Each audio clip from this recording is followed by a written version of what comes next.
I'm Mike Costello, and I'm here with Dr. Iris Freelander, and today we'd like to talk to you about living life in praise of simplicity.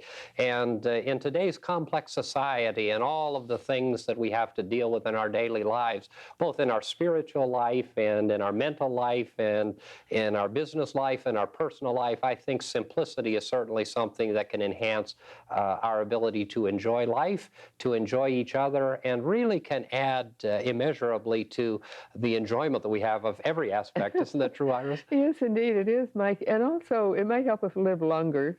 At least we'll live more productively longer lives, because it really takes its toll, the stress of clutter and the stress of trying to do too many things at once. And we all fall into that habit. I certainly do. I don't exempt myself in any sense, but I really work on it, and I know that you do too. And you probably succeed better than I and better than most. But we can all just look around our homes, look around our workplace, take a view of our life in total, and see where we can cut down so we live a more simple life. And Thoreau at Walden's Pond took time just to be at Walden's Pond and just stay there for a long time. And then he wrote marvelous information, marvelous things. So it really helps our creativity to a very, very great extent. Plus, it makes us more pleasant to be with, doesn't it? Absolutely. And I guess, for the beginning of the program, we could talk about simplifying our lives from the standpoint of simplifying the kind of things that we do with the scheduling of our life and our time. And then we probably ought to talk about simplifying our environment, which is something we need to do. And then, of course, we always want to talk about the spiritual aspects and simplifying the way that we think about life and the way that our mind process operates, because so many of our minds are so cluttered. But our time is so taken up with things, isn't it? Yes, it is. And one thing that takes up many people's time is computers. People think they have to read every word that comes on their computer screen, and we really don't have to, any more than we have to read every advertisement and every book that comes in the mail, and booklet and magazine and all the many, many things that we get in the mail. And so we just have to be more decisive on what is important and what isn't, and what matters to us and what doesn't. And if something would matter to someone else and we want to pass it along, then pass it along with "this may interest you" or something like that. But we don't have to read it in total. And so we can, and then we can always look at our total day, or days and nights, and see at the end of the day what we could have cut out there. And it's such a wonderful habit to have a meditation practice in the morning and a brief meditation in the evening if one wishes, but definitely to have a time of retrospection in the evening. And during our retrospection, we can not only see what we ought to have done and ought not to have done, but also to see how we could have simplified our lives and what wasn't essential. Because as we put our mind to that, then it will take its toll on our actions in future, and then we will be more aware of where we're wasting time and what we wish that we had changed in our lives. Yeah, it's interesting how the dynamic of our mind and the way that our mind and thought process operates and our environment come together, isn't it? And it, of course, is fundamental to what we teach and talk so much about, and that is that there is this connection between mind, body, and spirit. And so if we have a cluttered environment or body or physical environment, then our minds tend to be cluttered. If our minds tend to be cluttered, then often our environment tends to be cluttered. And then, of course, from a spiritual standpoint, what the point that you made, I think, which is tremendous, is we really do need to simplify our spiritual life so that we do have some time for personal reflection. We have some quiet time to ourselves. And, one of the things we spend so much time talking about from a spiritual standpoint is we're not talking about the church we go to or the denomination or the religion that we have. We're talking about spiritual principles that transcend all of that and that are applicable to people of all faiths. But so much of our religion and our spiritual exercise is in many ways so busy, isn't it? And we really could just simplify by just having this time of quiet reflection, or as we say so often, meditation, but each day, or even morning and night, or several times a day, but certainly once a day, but morning and night would be wonderful if people could develop the simplicity of having a time of reflection and introspection, self-examination, a quieting time where we simplify the way that we feel and become one with the presence and the power of God. Yes, and another thing, as we go through our day, we can put things in their place, whether we're in our office or at home, and we can put things where we deem that they belong, instead of stacking things up and then putting them all away later.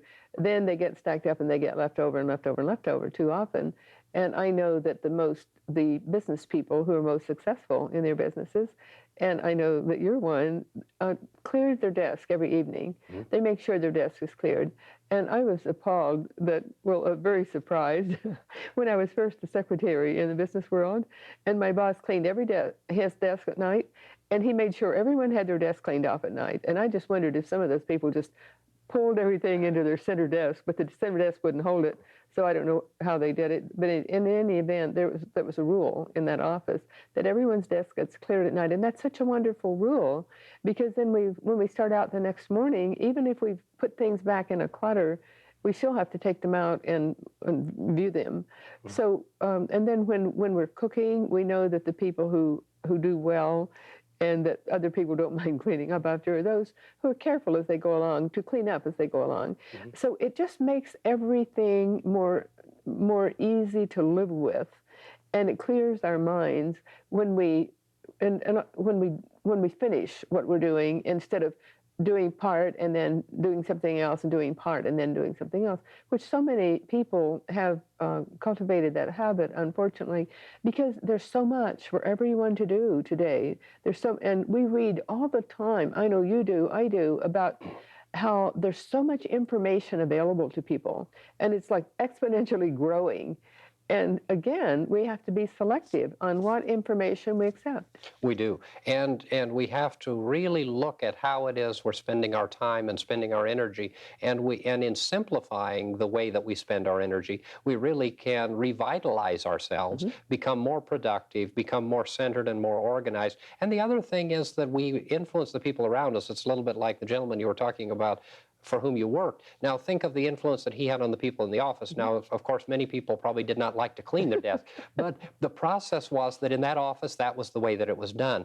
And if we think about the simplicity of life and the sharing of values that we have with each other and with our children, and most of us can relate, especially those of us who grew up in past generations, the fact that usually there were rules within a household, and a lot of those rules had to do with the simplicity of life, the order of life, and with the meeting of reasonable expectations and the moving through the process, and that this is the way that we do it. And that influences not only ourselves, but it influences the others around us. Just as your employer influenced his employees, so we influence the people in our household, or even if we live alone, as we go out into the community, by exemplifying these ideals and these principles of simplicity.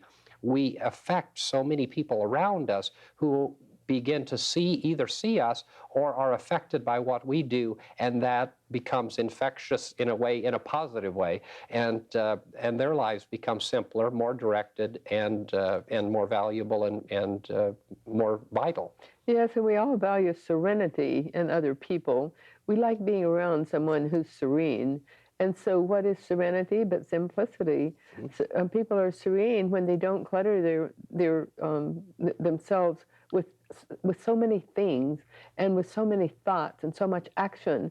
To be serene is to be simplistic to the greatest extent, isn't it? Absolutely. It's to be simple of mind, and not to be simple-minded, but to be simple of mind. And those people who are able to demonstrate serenity are often people who are able to accomplish a great deal, and to stay very busy, and to do so many things. I know you know, and I know people, and we're examples of people that are of individuals for whom many times people say, well, can't imagine, Iris or Mike, how you do what you do. But it's not that we do so much. We do more, and many people do more because of the fact that their lives are well ordered and simple from the inside out.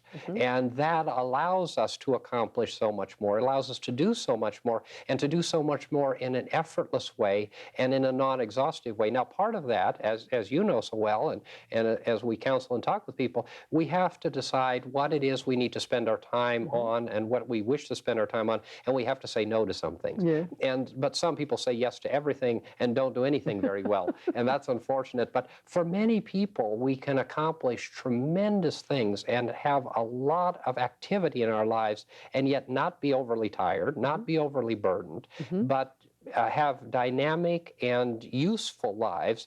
And it's much to the marvel of people who are able to do much less, principally because of the clutter of mind and of interior person that they have. Yes, and then that person enjoys what they're doing ever so much more fully because their mind is unencumbered and they've simplified. And so they're more fun to work with, they're more fun to be with. And also, they don't get as tired at the end of the day. They're not nearly as tired. And people, I think, who tire so easily and tire by the end of the day, unless they have some kind of systemic problem, health problem, then it's because they've cluttered their minds of trying to rush from one thing to another without the amount of time that they need and so forth. But I think that when we look at how others lead their lives, we can take a note and see what we need to do to change in our lives. And as we suggest things to our listeners, I would think that one important thing is no one likes making lists, and people make fun of those who make lists, but to make lists the night before of what they want to accomplish the next day, the major things they need to accomplish, because it's been very helpful for me. I don't know if you make lists, you probably don't, but it helps if there's something the things I really need to do, and then I make sure all those things get done. And it doesn't necessarily that I check my list, but just writing them out makes a difference. And like for errands, I don't run errands every day. I just run errands occasionally, and I run a lot of errands at one time. And so if I have a list just to check off as I go along in my mind, then it helps. Well, that's one way people can simplify. Another is when they open the mail to just toss the things that are not important immediately and don't store things back. And when you're reading books, to read one book and read it through. And I have so many friends who I can't believe they clutter their minds reading like 4 books simultaneously, several books simultaneously. But I would think it would be very tiring to try and comprehend that many books simultaneously, because we read articles and we read other things while we're reading a book. But to try and get storylines straight, I don't know. In any event, we need to look at our own lives and see where we can simplify in our individual way.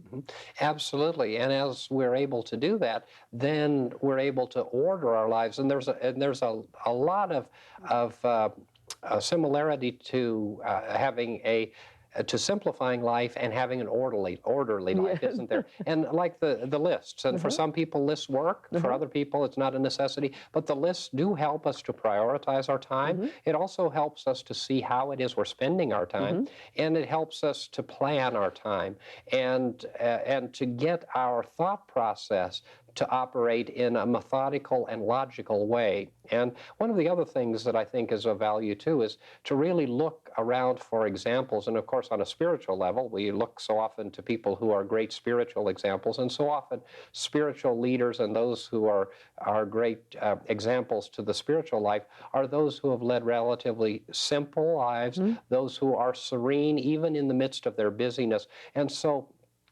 even in our daily lives, as we watch those around us and see people whose lives appear to be more simple and ordered than ours, those are the people that we need to be around, and we need to see them as examples and use them as models for developing our own lives. Yes, because when we emulate them, we're simplifying our own lives because we know that they have simplified theirs. And as we do that, then we can follow suit, and then we can feel more happy within ourselves because we feel it's like we're totally relaxed, and it's not like we feel a sense of self-accomplishment when we've simplified a day. We don't even notice that we've simplified a day. We just do it.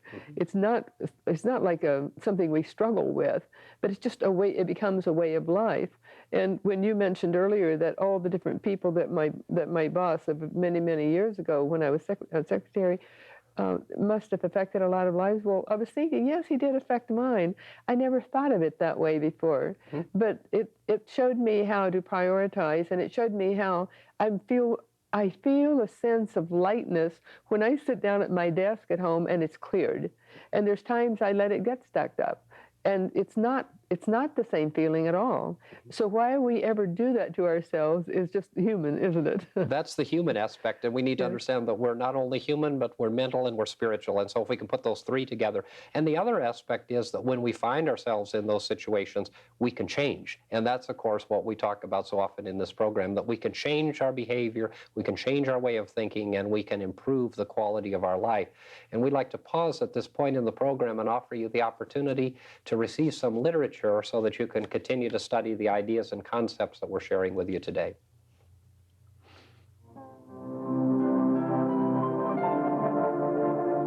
We would like to offer you the opportunity to receive one of these free booklets to further your understanding of the New Thought message of confident living. Each month we will feature a different booklet, which will be mailed to you free and postage paid. Simply address your request to Confident Living at P.O. Box 7726, Long Beach, California, 90807.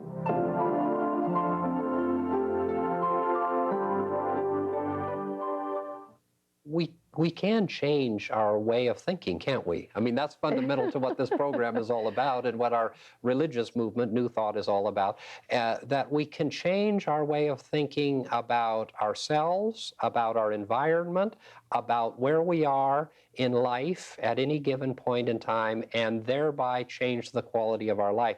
And so if we're not a person whose life is centered in simplicity and serenity, then we can become one if we choose to. But there again is another key to our faith tradition, and that is that everything is choice. And again, it's a choice freely made, not something that Mike or Iris or someone is imposing upon someone. So people who listen to us talk about the concepts and ideas that we're sharing, like simplicity, if they want to make changes and desire to make those changes, they indeed can make them, can't they? Yes, they can. And their guide would be, if they need to, is do they feel depressed when they look at their surroundings, like when they look at their desk or look at their kitchen, look at their work area, whatever work area that might be, and do they see ways where they can make it more simple and therefore more pleasurable for themselves, and also pleasurable for people who might see that work area, and because it's depressing and it makes our minds cluttered when we see things hodgepodge, different places. And we can keep the living areas of our homes picked up and tidy, and we can look at all the different rooms in our homes and see how we can simplify. And we can look then at our schedules. How can we simplify? We can look at our spiritual life. How can we simplify? And the way we can simplify is to make sure that we take a few moments every morning and a few moments in the middle of the day just to attune ourselves to Divine Creator, and in the evening to attune ourselves. And as I said earlier, for the time of retrospection is very valuable, and that's one of the essential spiritual truths that a lot of people don't avail themselves of, but when they do, they're always glad that they do. And it's been said that at the end of our lives, we have to review our life to see what we have done that we ought not to have done, and vice versa. But when we do our retrospection every night, then we don't have to do that in any great extent, because it takes the place of it. Because all these things are just for our own benefit, aren't they? They absolutely are, and they're for our benefit, and the sooner we change for the better we are for eternity, because it is through the process of daily living and the experience of daily living that we come to know the spiritual lessons that this life is really and truly all about, and the mental lessons as well that we need for our mental health and well-being, which is so important. And so being willing to take that time to be quiet and to be centered is so important. And I think it's so difficult, especially for those of us from the Western tradition. You know, we're used to, a few weeks ago we talked, I think last Sunday, but we were talking about prayer and at church, or I was, and I had made the comment that some young girl had written at one point in time as, why is prayer so noisy? And, you know, so often our prayers are noisy. Even our own prayers, whether they're prayers that, or meditations that come through recitation or prepared prayers, or whether they come from our meditations, or those that come simply from within us in a spontaneous way, or whether we're charismatic, or whatever our background is, the clutter that we bring into our spiritual life sometimes, and that's not to say that that our prayer life needs to be serene and always mundane, but it is to say that an aspect of our centering, an aspect of our introspection needs to bring about a quiet serenity and simplicity of being within our consciousness, and that needs to become a total part of us and unite us completely with the presence and the power of God, and that needs to happen on a regular basis. And sometimes the recitation of prayers or the saying of prayers just doesn't do it. It's just like, as you know, I came from a background like many where, you know, as a child I got down on my knees before I went to bed. Well, that became a process. You know, now I lay me down to end those prayers. So they become noisy examples rather than centering examples of the presence. And I think so often when even a lot of us who are involved in meditation and centering will go into our time of meditation and we'll take with us the clutter and the concerns of all of the daily life. And we really do need to put all that in neutral, don't we? And go into a simple and quiet time. Yes, that's such an important aspect that you just mentioned. All the things you said were important, but I'd like to address the fact that we don't need us tell God how to do all the different things. We just need to just be grateful and express our gratitude for all that we have received and all that other people receive. And it's so very important that when we pray for others, that we pray in a positive way, not touching on the negative ever, but just praying, seeing them in light. And I know you mentioned this in all your many of your sermons, that we need to see people in the light. We need to see people the way they're whole, healthy, and strong, and not to accentuate the negative aspect of any of whatever the problem might be that we think someone is facing or that we know someone is facing. And so as we do that, then we don't take on the burden ourselves. We don't internalize that. We're just gloriously lifting that person into the light and into health and healing.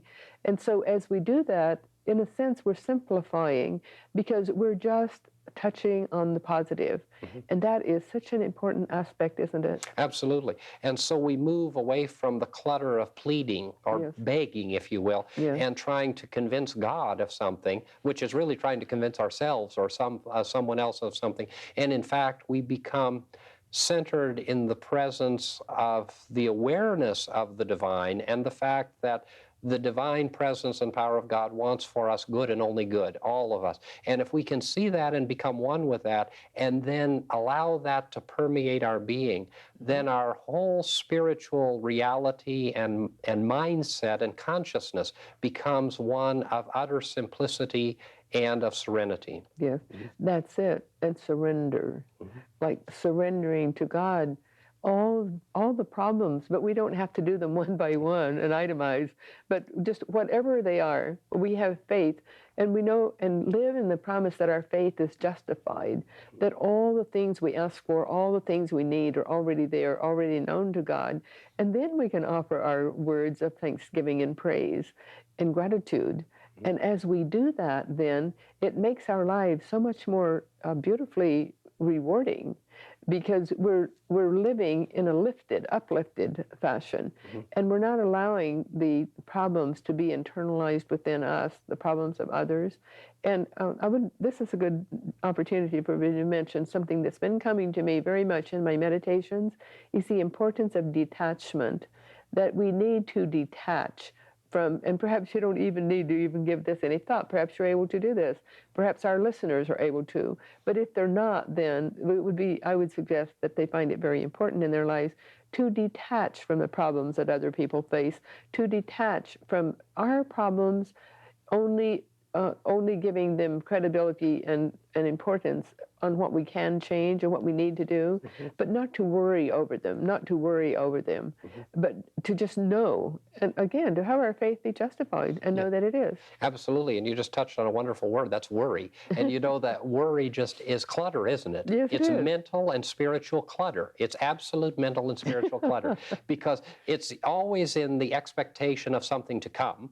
And most of the things that many of the things that we worry about will never come to pass. And we're moving ourselves from the present moment into the future when we do that. And so we clutter our mind and our heart and our spiritual consciousness and awareness with worry and concern, when in fact we need to center ourselves in the simple presence and power of the moment and the sure knowledge that all of our needs will be met. And not only will all of our needs be met, but all of the needs of those around us will be met. And in that process, it doesn't mean that life's going to be easy, and it doesn't mean there's going to be trouble-free. And we talk about that a lot, because somehow people get this idea, and many in our movement as well, that if we just do this and this and this, if we just lead a simple life, and if we're just centered in the presence, that nothing will ever befall us. Well, that's not the way that life operates, and that's not the way that spiritual life operates either. And so what we do want to be able to do is to call that into our awareness and to give up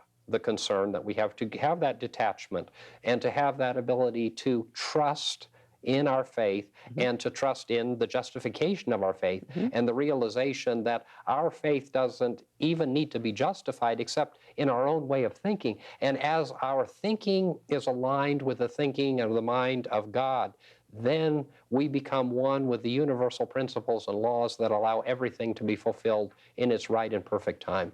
And then we feel rested at the end of the day, and we feel attuned to Creator God at the end of the day, and we feel that all is well throughout the day. And it's such a wonderful feeling to go through life on that basis. And it makes a difference in the lives of the people around us too. And we gravitate to those people who live that kind of life, don't we? We do, and we're attracted to them, and we marvel at them. Yes. And yet, they're no different than we. And, and that's the marvelous thing. So if we're a person who doesn't have the simplicity of life, and doesn't have the order of life, and doesn't have the peace and the detachment, and yet we marvel at those who do, or we read the lives of the saints, or we look at a political leader or some other person that is a hero to us, and we see these people as marvelous examples of a kind of life that we'd like to have. The reality is we can have that life, and all we need to do is to change our way of thinking and to allow our way of thinking to be properly aligned, and then that good and abundant life is ours. Yes, and let our actions follow through with our thinking, follow suit, and just simplify wherever we can in our lives, and be aware of our lives, be aware of what makes us be irritable, and be aware of what slows us down, and then do something about it in a constructive way, but in a non-abusive way. Like just gradually make those changes that we need to make. Because I know that we're living in a time of the greatest change the world has ever known, and you know that. And we also know that change is it's as if time is escalated. And so no one thinks they have the time that they used to think they have. And I believe that's true, that we really don't have the time, because consciousness is time, and man's consciousness has risen to the point where time has changed, therefore time has changed. And even the whole earth has changed. It's just like the airports have changed. And do you know that at many airports they've had to change the markings on the field because those markings have changed? Just like everything else has changed, those have changed. And I don't know enough about that sort of thing, in mathematically speaking, to even describe that, but I know that much is true. And those changing circumstances and situations are good and wonderful, aren't they? Yes, not only are they good and wonderful, but it's a part of the process of life. It's part of our process. And we live in the third dimension. We're going into the fourth dimension. Who knows? We might be going into the fourth dimension as we speak. That might be why time has speeded up. That might be why time seems to be more speeded up than it actually truly really is. Absolutely, and time is sped up for us. And so we need to end this program, and we thank you for watching, and we hope that the information that you've been sharing, or we've been sharing with you, has been useful, and we look forward to seeing you next time. Mike and Iris Angelus would like to extend a cordial invitation for you to join them this Sunday morning at 11 a.m. for our weekly celebration service at the beautiful Seaport Marina Hotel at the corner of Pacific Coast Highway and 2nd Street, adjacent to the Marina Pacifica and Marketplace shopping centers. There will be a guided meditation, prayers, spirited music, and a dynamic, life-changing new thought message. Please join us this Sunday. You will be warmly welcomed into the company of like-minded, positive, and uplifting people. And remember, whatever your dream, whatever your vision, you can attain it through confident living.